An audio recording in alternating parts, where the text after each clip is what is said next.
नमस्कार साथियों, आज ये CHO community health officer UP NHM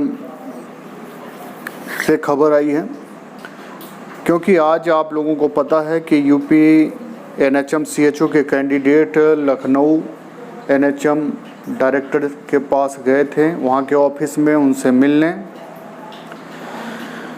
और संख्या बल भी ठीक था। लेकिन ये है कि जो भी हुआ वो गलत हुआ।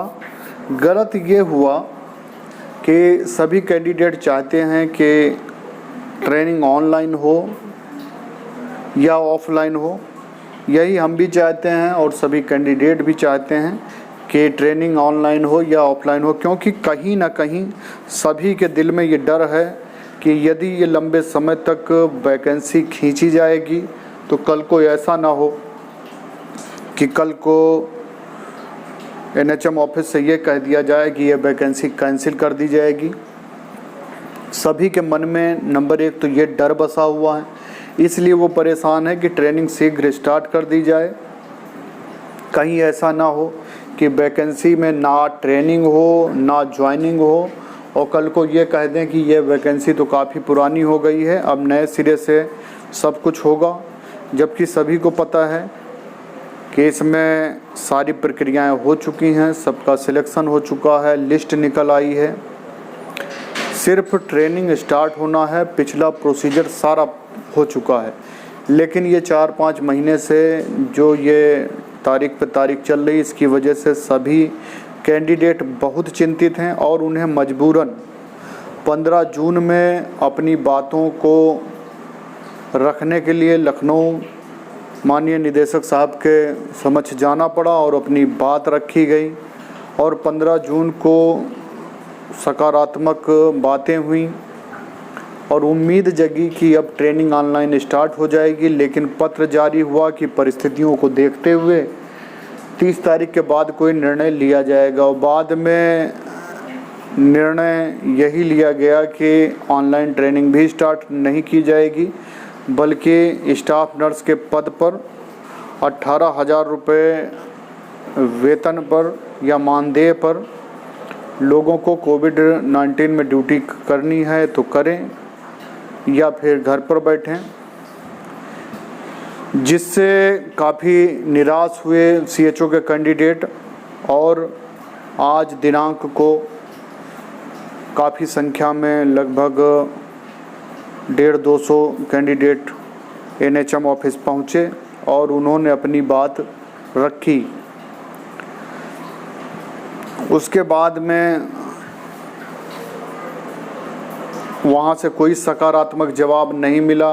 यही कहा गया कि ट्रेनिंग जब तक कोरोना चल रहा है तब तक ट्रेनिंग कराना संभव नहीं है, क्योंकि इस समय हमारी प्राथमिकता जो है वो कोरोना है।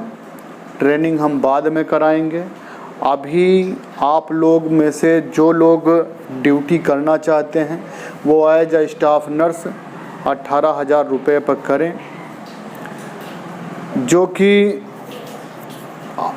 मैक्सिमम लोगों को मंजूर नहीं है, क्योंकि सब ने तैयारी करी, अपनी नौकरी छोड़ी और सब कम्युनिटी हेल्थ ऑफिसर के पोस्ट पर ही काम करना चाहते हैं।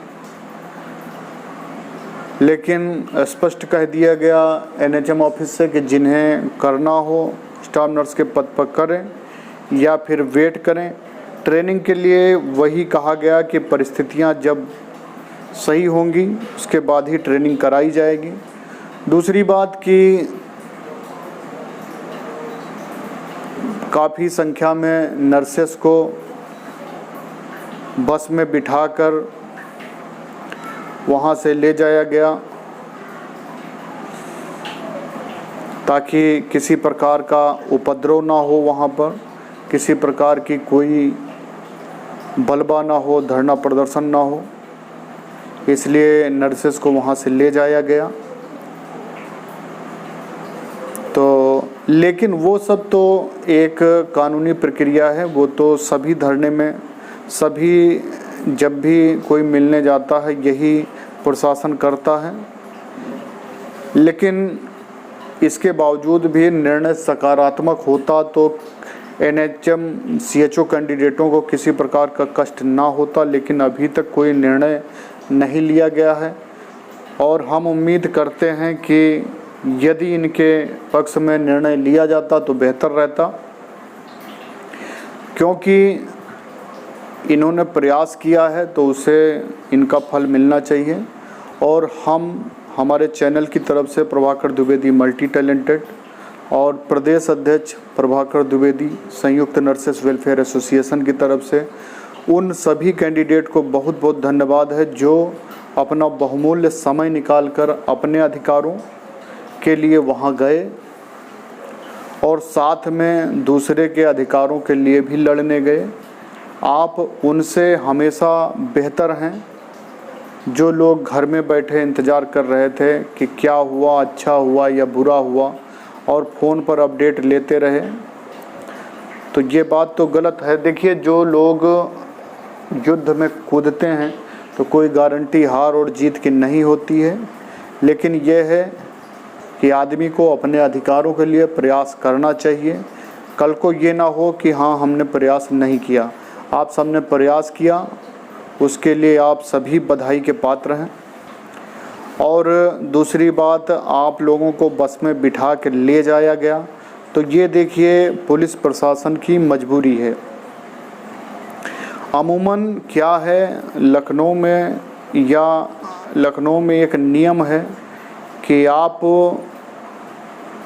को देखकर उन्हें लगा होगा कि ये लोग धरना प्रदर्शन करने जा रहे हैं, क्योंकि यदि आप लोग कम संख्या में जाते, 10-5 लोग जाते, तो वहाँ कोई आपको रुकने न देता, ना ही मिलने देता, ना बात करते, डांट के भगा देते।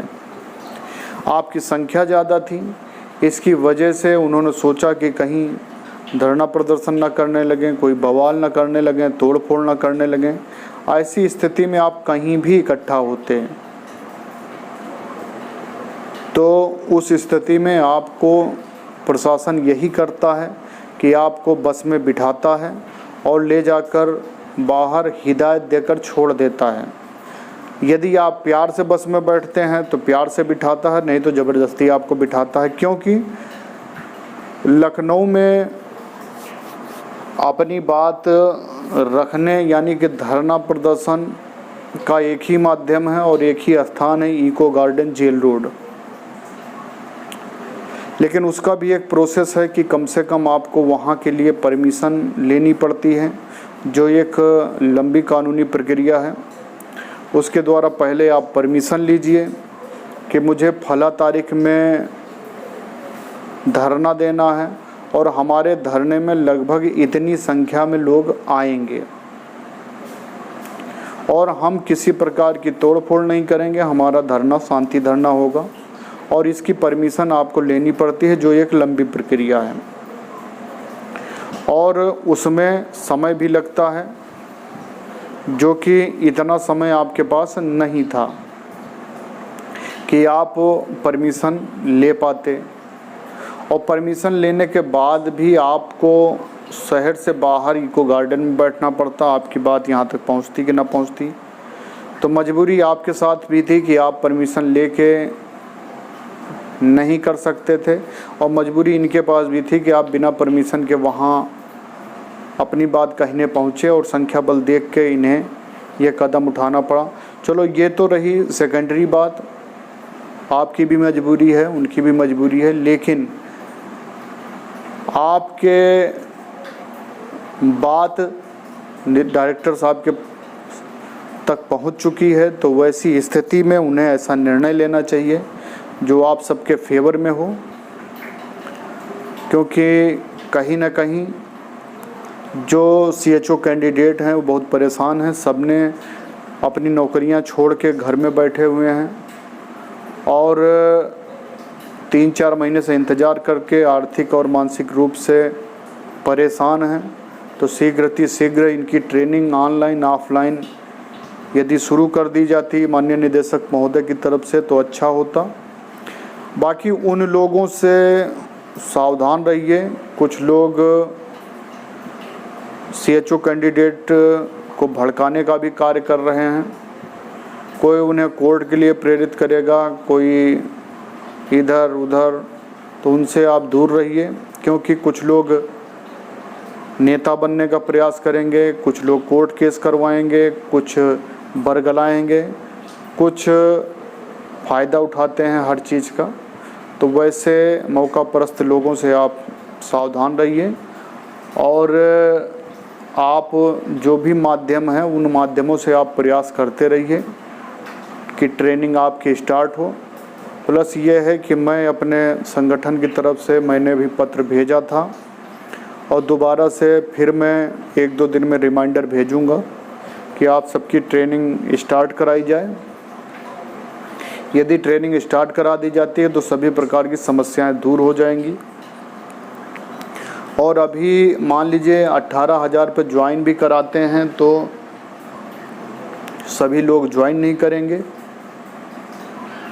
क्योंकि ज़्यादातर लोग 18,000 में कार्य करने के इच्छुक नहीं है, और ना ही कोई डेट फाइनल है कि कब से ट्रेनिंग स्टार्ट होगी। एक माननीय डायरेक्टर महोदय को एक स्पष्ट आदेश देना चाहिए कि ट्रेनिंग स्टार्ट कब से होगी, क्योंकि इस समय देखिए हर जगह हर कार्य स्टार्ट हो चुका है, सभी बच्चों की पढ़ाइयाँ स्टार्ट हो चुकी हैं। यदि ड्यूटी भी कराई जाती है तो ड्यूटी के लिए एक समय निर्धारित कर दिया जाए, और साथ में ऑनलाइन ट्रेनिंग भी स्टार्ट कर दिया जाए, जिससे ये लोग टेंशन फ्री हो जाएं कि हाँ अब हमारा भविष्य सुरक्षित है, हमारी ट्रेनिंग होगी। क्योंकि इन्हें कहीं ना कहीं ये लग रहा है कि इनके साथ छलावा किया जा रहा है, और इनके ट्रेनिंग स्टार्ट करने के मूड में विभाग नहीं है। तो यदि आपके द्वारा कोई आदेश जारी होता है, डेट डिसाइड होती है, तो सभी CHO कैंडिडेट के लिए बहुत अच्छा रहेगा। बाकी मैं अपने स्तर से जो भी संभव है मैं प्रयास करता रहूँगा, और आप लोगों ने जो भी किया वो सराहनीय है। इसके अलावा कोई चारा नहीं था, क्योंकि जो धरना और शांति धरना है वो लंबा प्रोसीजर है, वो आप इतने साल टाइम में नहीं कर सकते थे कि आप परमिशन लेकर वहाँ इको गार्डन में बैठते। आपके पास समय भी कम है, दूसरी बात आप कोई प्रोफेशनल नहीं हैं, आप एक कैंडिडेट हैं CHO के। आपने जिस माध्यम का प्रयोग किया वो ठीक है, और इन परिस्थितियों को देखते हुए आपके पक्ष में ही, आपके फेवर में ही निर्णय लेना चाहिए। बहुत बहुत धन्यवाद है। बाकी कल जो भी न्यूज़ आती है और जो भी अपडेट आता है उसके बारे में हमारा चैनल आपको बताएगा, और आप हमें पर्सनल मैसेज और कॉल कर सकते हैं, किसी प्रकार की कोई समस्या नहीं है। बहुत बहुत धन्यवाद। वो आप सबकी आज के निर्णय को देखकर मैं भी काफ़ी आहत हूँ, मुझे भी बड़ा कष्ट हुआ है सब देख के, क्योंकि मैं भी उम्मीद लगाए बैठा था कि आपकी ट्रेनिंग के लिए कोई सकारात्मक निर्णय विभाग द्वारा लिया जाए, जो कि नहीं लिया गया है, और हम उम्मीद करते हैं कि आपके फेवर में ऑर्डर हो 1-2 दिन में। बाकी आप सबसे पुनः निवेदन है कि कोई भी ऐसी प्रक्रिया मत करिएगा जिससे आपका हित हो। बहुत बहुत धन्यवाद है।